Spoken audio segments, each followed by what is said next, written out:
would like just to spend a few minutes describing how to put a 90-degree bend on an ascending aortic graft so that it meets the arch end on, rather than trying to suture a beveled graft ending onto the circular aortic arch. If we imagine that this is the graft that's been anchored onto the sinotubular junction, and what we are going to do is measure the graft to get the length right. So you might think that was the correct length for the lesser curve, and you put a mark here, and you might well think this is the correct length for the greater curvature, and you wouldn't put a mark there, you just cut the graft in a beveled manner.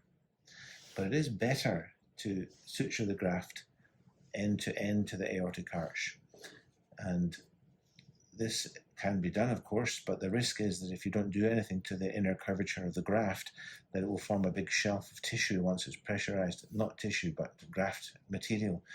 And I have known cases where there has been a gradient of 50 millimeters of mercury across such a fold of graft material, and so it's not an elegant solution to the problem.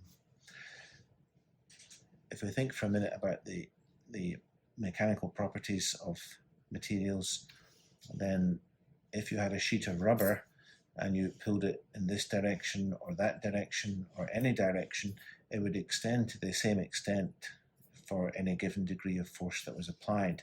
And we call that isotropic tissue behavior or material behavior.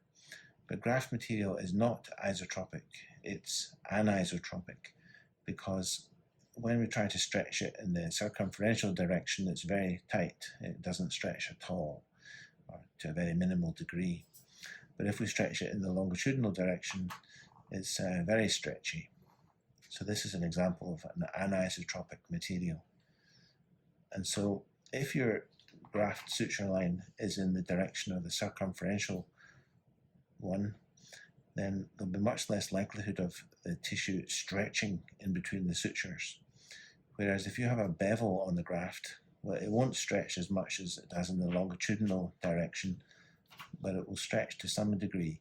And so there's more likelihood of bleeding with a beveled graft anastomosis than with a circular end-to-end type of anastomosis of the graft.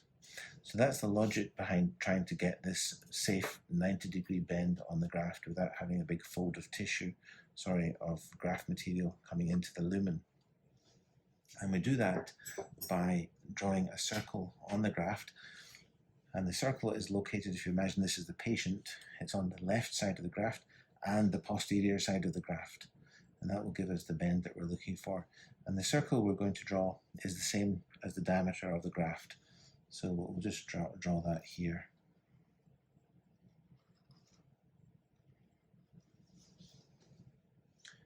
When this circle has been obliterated by placing sutures back and forth across it, it will crunch down, but it will not come to zero. There will still be some space representing the compressed graft tissue, graft material.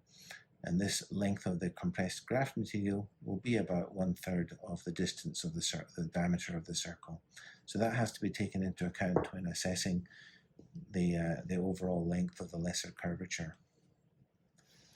So we'll just demonstrate that now by suturing the graft. In clinical practice, I would use a 2O ethibond for this maneuver, but here in the simulation area, we're having to use a 3O Gore-Tex. That's what we have available. So we're going to place a suture one on either end.